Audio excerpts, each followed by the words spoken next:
Всем привет, дорогие подписчики! Сегодня 18 сентября. Сегодня было в Якутске -2. На градуснике у меня показывало -3. А смотрите, какая погода классная.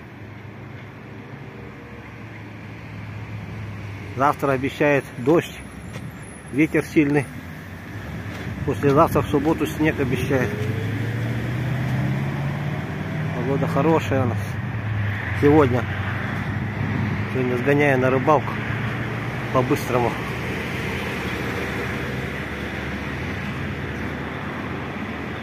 Памятник Амосова. Это я нахожусь в районе Студгородка, можно сказать.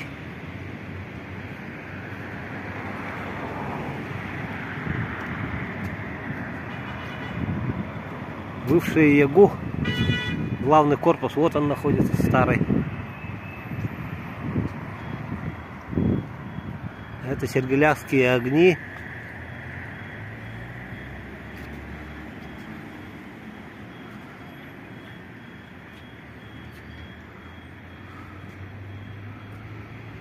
Сегодня хорошо.